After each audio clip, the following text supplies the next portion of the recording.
Bien, eh, buenas tardes. Esta es nuestra clase de metodología de la investigación. Hemos estado tratando sobre los distintos apartados para elaborar una tesis. El primer apartado que trabajamos fueron los preliminares. En ellos recordamos que hablábamos de lo que era la portada, la hoja en blanco con el título, el resumen, el astra, el índice. Fuimos explicando cada uno de ellos. Le invitamos a ustedes a que revisen un índice automatizado ¿cómo se le llama? Bueno, cuando hay un enlace, ¿no? Revisen ese tipo de índices especiales dentro de YouTube para que vean, digamos, la riqueza que nos trae, junto con lo que es la galería de estilo. Cuando estuvimos hablando de la portada, estuvimos hablando del formato de la tesis, cuáles son los estándares académicos, MLA MLA y APA, que establecen los cánones académicos para seguir lo que se llama la elaboración de una tesis. Después de haber visto los preliminares, que eran unos 5 pasos, pasamos... Profe, vaya grabando, por favor. Sí, se está grabando. Después pasamos a la introducción. Gracias. Después pasamos a la introducción, que era propiamente hablando, el capítulo 1, o el apartado número 1 después de los preliminares. En el capítulo 1, apartado 1, vimos 8 pasos. Veíamos que se le llamaba validez de criterio, las preguntas, la meta, los objetivos, las razones, que es la justificación que justifican el valor de la tesis que tú estás haciendo. La planteación del problema, el planteamiento del problema o delimitación, que es la ubicación en un espacio y las características que se dan en ese lugar, en el lugar de los hechos. Y después de haber visto la validez de criterio, que era el capítulo 1, entramos al capítulo 2, que es donde estamos, o es lo último que hemos visto, que se llama la validez de criterio. Decíamos que es ir a los libros, ir a la biblioteca, ir a internet, ir a los escritos y responder a toda la tesis con lo que se llama lo que otros han producido a nivel de escritura. Revistas científicas, diccionarios, enciclopedias, libros, artículos, todo aquello que sea documento, pues se constituye en una fuente de información para ir respondiendo. Sí, por favor. Una fuente de información para ir respondiendo a lo que se llama las preguntas de la tesis. Una de las preguntas que nos hicimos, porque eso era como respondiendo a la gran pregunta en qué consiste. Entonces, es la respuesta a la tesis. Otra pregunta que nos hacíamos era, ¿cuáles eran los elementos que lo integraban? Creo que ya respondimos cada uno de ellos. Hablábamos de lo que era los antecedentes de la investigación, antecedentes históricos. Creo que hablábamos de 8 pasos, ¿verdad? Antecedentes históricos, antecedentes del problema. Además de los antecedentes y marcos históricos, hablamos del marco conceptual, el marco teórico, la hipótesis, la definición conceptual de la variable y la definición operacional de la variable. Y decíamos que todos esos elementos formaban parte de lo que era el marco de referencia. Un último elemento que se podría añadir, aunque no es un elemento de contenido, sino de método, es lo que se llama las citas y la bibliografía, porque no hay fundamentación científica de los contenidos que usted está investigando si usted no dice qué autores, en qué libros, en qué página nos dan esas informaciones. Así, digamos, de forma rápida y a nivel de resumen, decíamos que en el primer paso, que era los antecedentes de la investigación, Eso era qué tesis, qué investigaciones, qué trabajos se habían hecho antes de ese tema que tú estás trabajando, ¿no? Que algunos autores le llaman el estado del arte, otros le llaman el estado de la cuestión. Hasta dónde se llega, se logra con los antecedentes, antecedentes de la investigación. Antecedentes de la investigación no deben pasar de 3 tesis. Hay personas que hablan de más. Y se pone de qué trató esa tesis, normalmente el objetivo y a qué conclusión llegó. O sea, cuál fue la pregunta, el problema que siguieron y a qué conclusión llegó. Y en ese medio, entre la pregunta y la conclusión, ¿qué hicieron para lograr eso? La metodología a seguir. Entonces se ponen 3 párrafos. Un párrafo de objetivo, que es el problema, un párrafo de proceso, que es el camino que siguieron para resolver el problema o cubrir el objetivo, y un párrafo de conclusión. Y no debería pasar de media página. O sea que en una página deberían caberte dos antecedentes de la investigación, 2 tesis por lo menos, que hablen del mismo tema que tú estás trabajando y que hayan hechos, logros específicos, conclusiones. Entonces, para que no salga plagio, lógicamente tú debes transcribirlo con tus propias palabras. Las ideas no tienen que ser las tuyas porque tú estás investigando, es lo que otros han dicho. Y tú tienes que darle los honores al dueño, decir quién fue el autor de la tesis. Eso es para no caer en el plagio, ¿no? Mencionar como tuyo lo que es de otro. Y por último, pues, lo que es tuyo es el lenguaje, el estilo, tu forma de hablar, para no estar copiando, haciendo copy-paste o calcando información ajena. Entonces tú lo dices con tus palabras, mencionando siempre en qué página, en qué año, qué autor lo dice. Los complementos se ponen ya en la bibliografía. Cuando ya tú has cubierto entre página y media y 2 páginas, lo que se llama los antecedentes de la investigación, viene entonces lo que se llama el marco teórico. No, perdón, el antecedentes históricos. No es lo mismo, ¿cómo es? Una cosa son los antecedentes de la investigación, que eso fue lo que acabo de explicar. ¿Qué investigaciones se hicieron antes? Otra cosa son los antecedentes históricos. Eso no es qué investigaciones se hicieron antes. Antecedentes históricos es cómo se explica allí en el lugar de los hechos. Si tú estás investigando tu tesis en una universidad o en un barrio o en un sector, ¿cómo se explica que hayan llegado ahí al problema que tú estás investigando? Si tú, por ejemplo, estás investigando consumo de nicotina en la UAS, tú estás investigando nivel de consumo de nicotina en la UAS y tú en el planteamiento del problema has dicho, es que en la UAS se fuma demasiado. Entonces, ¿qué serían los antecedentes de la investigación? Sería qué tesis se han hecho sobre el fumar en la UAS o en otra parte.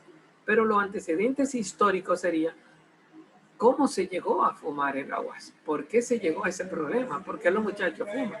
Entonces, hacer una historia de que hubo un tiempo en que no se fumaba y que después hubo un muchacho que comenzó a fumar y fue aceptado hasta que todo el mundo comenzó a fumar, algo así. Recuerden que estamos hablando de antecedentes, estamos hablando de marco teórico. No es cuestión cosa que tú te vas a inventar, ni tú vas a preguntar, porque eso ya sería trabajo de campo y ya eso sería la tercera parte de la tesis. Estamos hablando de la construcción teórica. Eso como quiera tiene que ver si aparece en documentos, en revistas, en periódicos, antecedentes. ¿Qué explica el problema? ¿Cómo explica que se haya llegado al problema que tú estás tratando de enfrentar dentro del barrio, dentro de la institución, dentro de la empresa, allí donde tú estés haciendo la investigación? Entender esa historia no siempre es fácil encontrarla, pero cuando se encuentra a través de documentos, etcétera, pues eso es lo que se llama marco histórico. Entonces no es lo mismo marco antecedente de la investigación que marco histórico. Repito, los antecedentes de la investigación que han hecho los investigadores antes, lo que hacen tesis, lo que escriben libros. Y antecedentes históricos, cómo se llegó al problema en el que se está viviendo, el que tú estás investigando en el lugar de los hechos. Después viene eso que a ustedes les gusta hacer, que es el marco histórico, que se van allá a tiempo de Colón, a tiempo de Jesucristo, qué es el cigarrillo, quiénes fumaban, por qué se fuma. Toda esa teoría de la historia, que el cigarro lo trajeron los españoles, que ya los indios fumaban la pipa llamada la caoba. Cuando tú te pones, claro, lo que pasa es que ya me metí en el tema del cigarrillo, pero cuando tú coges un tema y tú te pones a hablar de la historia de ese tema, esa historia no está. No es la historia de cómo se llegó al problema aquí, donde tú vives, donde tú estás haciendo la investigación, porque eso ya sería antecedentes históricos, pero tampoco es qué investigaciones han hecho del problema que tú estás trabajando los universitarios. Entonces tú estás haciendo una historia del tema. La historia del tema, ya eso es teoría sobre el tema. A eso es lo que se le llama marco histórico. Ahí hay tres historias, ¿no? Antecedentes históricos, antecedentes de la investigación y marco histórico. Son tres historias diferentes. ¿Qué se ha escrito sobre el tema? ¿Qué explica el problema? ¿Y cuál es la historia del tema? ¿Cuál es la historia del tema? Entonces, ahí hay tres elementos que todo eso va al principio, al inicio de lo que se llama el marco de referencia. Después de eso, pues viene lo que se llaman los conceptos y definiciones. Rocío. Profesor, ¿puedes repetir los tres elementos, por favor, para yo anotarlo? Precisarlo, aunque como se está grabando, también puede... Ok, también no hay problema. Sí, también, profe. Gracias. Perfecto, bien. Entonces, pero así afinando, cuando tú miras lo que han hecho otros investigadores, como por ejemplo, va a la biblioteca de la universidad y busca las tesis y qué se ha escrito, quién ha hecho otra tesis del mismo tema que tú has trabajado, eso es antecedentes de investigación. Si tú vas a buscar en la empresa, en el barrio donde tú estás investigando, cómo se llegó al problema que tú quieres investigar, entonces ya eso es antecedentes históricos. Y si busca en los libros de historia, como, la historia de ese tema, eso se llama marco histórico.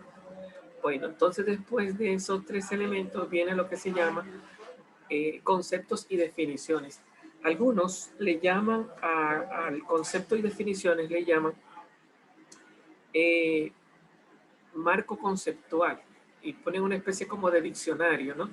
Es como una distribución de cuáles son las palabras más importantes.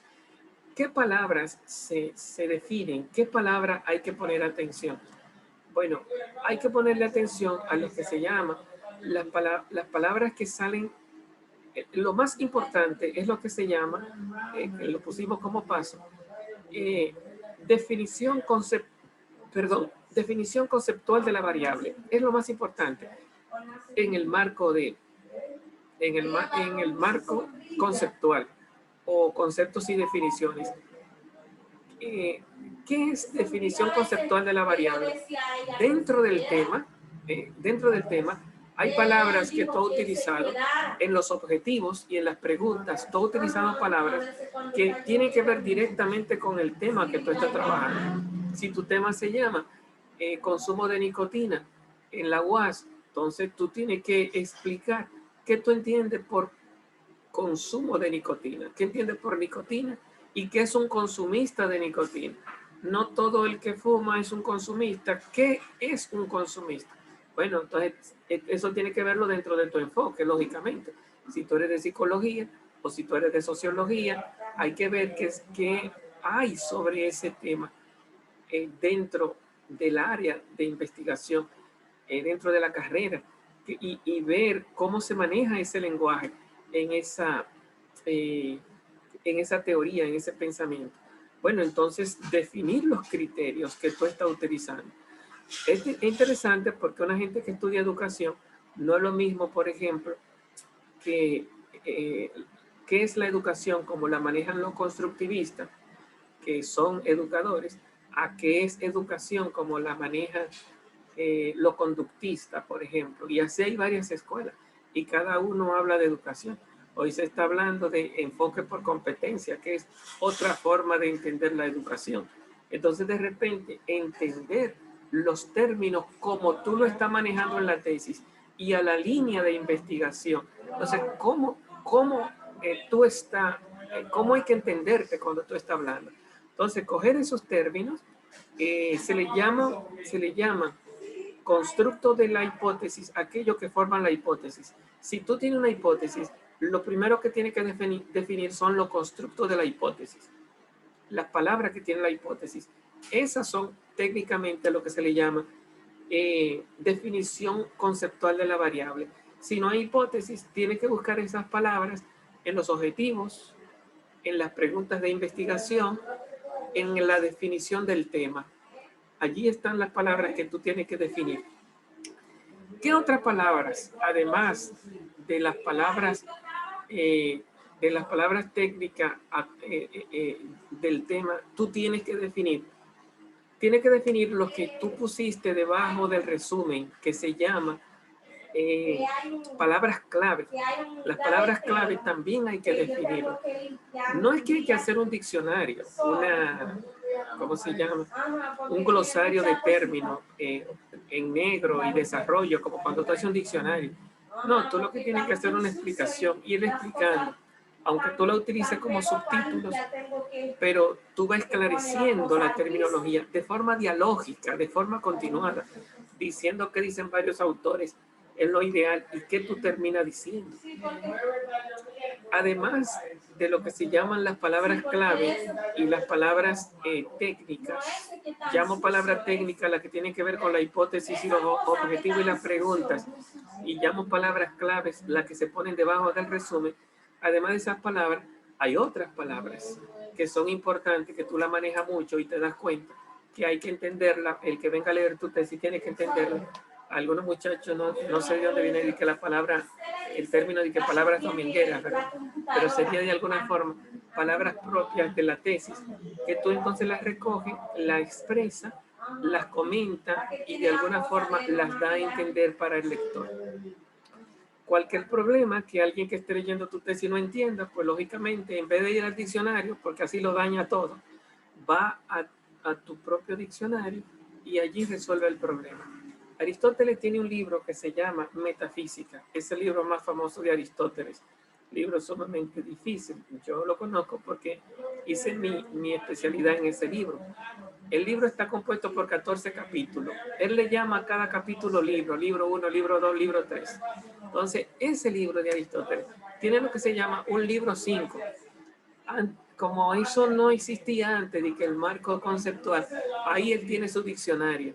Si tú quieres entender qué entiende Aristóteles por cada palabra, en el libro 5, él va poniendo palabra por palabra y te va haciendo un desarrollo de cómo él lo va manejando en toda la tesis, esa terminología. No existían los diccionarios. Él hace su propio diccionario. Y lógicamente es un autor difícil de entender, pero en la medida que uno entiende su diccionario, uno va entendiendo cómo él se maneja durante toda la tesis. Y claro que las palabras van como cambiando de significado, porque las palabras no tienen un solo significado, se entienden de distintas maneras. Hasta en los diccionarios tú ves que tú buscas una palabra y aparecen ahora ya con numeritos de que 1, 2, 3, distintas formas de entender esa palabra. Entonces tú no puedes poner cosas así, tú tienes que poner cómo tú la manejas, cómo la entiendes, cómo se entiende en tu tesis. Es lo que tú tienes que poner, porque si no, para eso uno va al diccionario, que sería uno complicarse más. Bien, una vez terminada lo que se llama el marco marco conceptual, que sería el conjunto de definiciones, viene lo que se llama la parte más importante del marco de referencia, que es lo que se llama el marco teórico. ¿En qué consiste el marco teórico? El marco teórico consiste en buscar la respuesta a las preguntas de investigación. Tú tienes 5 preguntas, no debería pasar de 5. Hay quienes llegan a 10. Hay que pensar en 3 preguntas, no más de 4. Ya 4 es pesado, 2 es demasiado poco. Hay que pensar en 3 preguntas, 3 capítulos de tesis. Así que hay que pensarlo. se puede llegar a 4, pero ya soportable. 5 es abusivo. Porque es que una pregunta de tesis es una gran parte, como si diría Aristóteles, libro 1, libro 2, libro 3.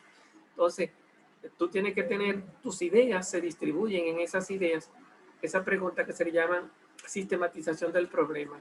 Entonces, cuando tú estás haciendo tu tesis, tu marco teórico es buscar qué dicen, qué respuesta tú encuentras en los expertos. Claro, algunos asesores te dirán que sea una información actualizada, que no pase de 10 años, que sean expertos del tema. Entonces, tú buscas la respuesta y responde a las preguntas de investigación. Claro que hay que buscar otra respuesta en el lugar de los hechos, con entrevista, encuesta, observación, pero las respuestas, el marco teórico no es hablar sobre el tema. De que aquí yo encontré una teoría muy bonita sobre lo que es los muchachos tienden a hacer eso, ¿verdad? A buscar de que, mira, aquí se habla mucho sobre lo que es el consumo de nicotina, si se llama así mi tesis, y vacían ahí todo eso. No, no es eso. Es coger y leer y responder a tus preguntas. Coger las ideas que tú encuentras y decirlas con tus palabras, como si tú estuvieras haciendo un examen, comenzar a leer la pregunta y responderla, hacer un desarrollo, responderla en forma de desarrollo. Para una pregunta se pide entre página y media o 2 páginas de respuesta. Lo ideal es que tú busques más de un libro, lo compare, 3 autores, vea qué dice uno, qué dice el otro, y dice si hay acuerdo o hay desacuerdo. Me menciona quién lo dice, en qué página. Entonces, esa es información de los otros. A veces hay pedazos de información que tú no la puedes cambiar porque la daña, entonces tú la pones entre comillas. Eso se llama cita directa, que no deben pasar de 7 líneas. Si pasan de 7 líneas, si son menos de 7 líneas, se confunden en el texto. Si pasan de 7 líneas, tú creas un párrafo aparte y le da una sangría más y le pone un número menos. Si tú estás escribiendo en 12, sería en 11. Entonces, algunos los ponen incluso hasta en cursiva, lo cual no es necesario. Pero bueno, el hecho es que tú le creas un párrafo aparte. Entonces, normalmente uno va dando la respuesta con sus palabras. Y los textos que uno saca copy-paste, uno los saca entrecomillados o citados. Si no, cuando tú le quitas la comilla, tú dices la idea, según fulano de tal, pero dice de quién es la información y en qué página se encuentra. Una vez que tú has cubierto lo que se llama el marco teórico con la respuesta, recuerden que lo ideal serían 3 libros. Normalmente ustedes buscan lo primero que encuentran y que resulte muy bonito, ¿verdad? Y está bien, nadie le va a atacar eso. Lo ideal es que compare y entonces haga una respuesta dialógica. Y eso cuesta porque hay que escribir la bibliografía, hacer la referencia. El trabajo se hace arduo. Pero es mejor hacer poco y hacerlo bien, a hacer mucho y hacerlo mal. Hacer el paquete y tirarlo ahí. Es mejor una página bien hecha que 5 páginas con mucha información ahí que no responden la pregunta, sino que ponen a uno a pensar. No es eso, no es que el profesor se informe, es que tú des la respuesta a la pregunta que tú estás haciendo. Entonces, ¿a qué le llamamos marco teórico? A la respuesta a la pregunta de la información. Una vez que termina el marco teórico, pues el próximo punto dentro del marco de referencia sería le decía las definiciones. Ya eso lo vimos, ¿verdad? Como la definición conceptual de la variable que forma parte de lo que se llama el marco conceptual. Ponemos también aquí lo que se llama la hipótesis. La hipótesis realmente no es parte de la teoría, pero se pone al final de la teoría. Algunos la ponen al final de la teoría porque cuando, si tú haces una hipótesis antes de la teoría, eso es un prejuicio, eso no es una hipótesis.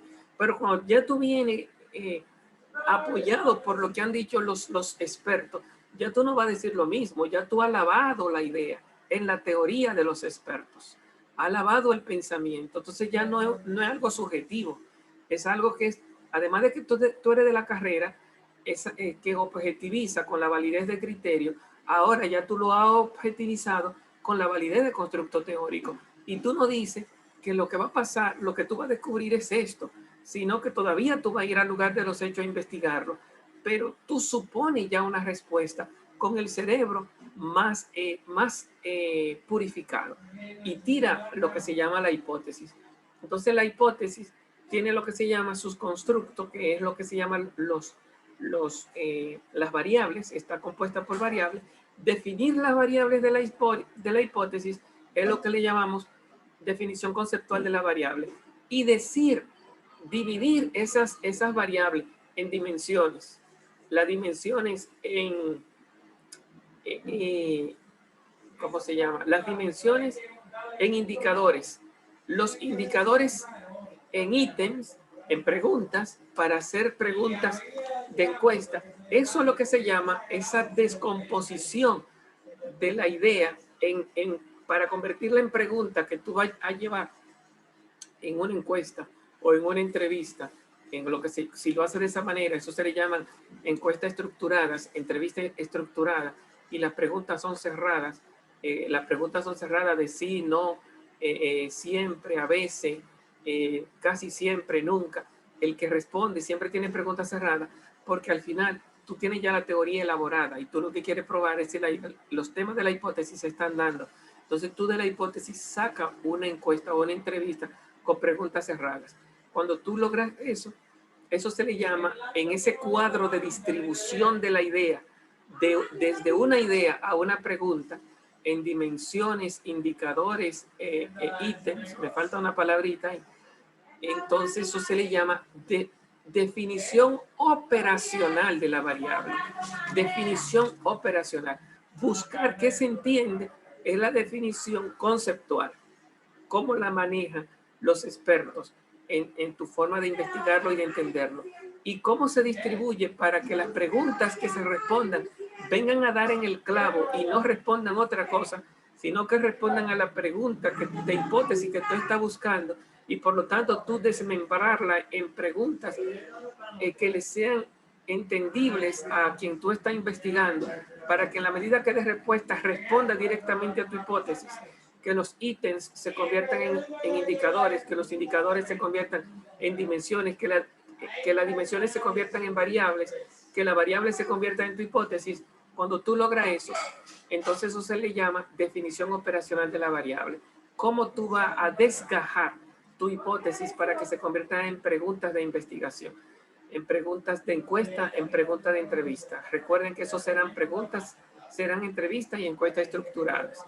Bueno, de este tema fue explicado en esta sección. Solo nos resta explicar lo que se llama las citas directas, citas indirectas, y la bibliografía, para cerrar este apartado número 2. No sé, tal vez es bueno que si tienen alguna pregunta, la elaboren para cuando nos encontremos la próxima clase, me bombarden con la pregunta antes de comenzar con las clases. Ustedes le escriben para que no se le olviden, y cuando recomencemos, pues entonces no sé, en estos 2 minutos que nos quedan, si alguno entró y no dijo presente, dígame ahora, ¿quién no dijo presente al inicio de la clase? ¿Quién falta por poner presente? Yo, profesor Raidy Manuel. Apellido. Reyes Sánchez.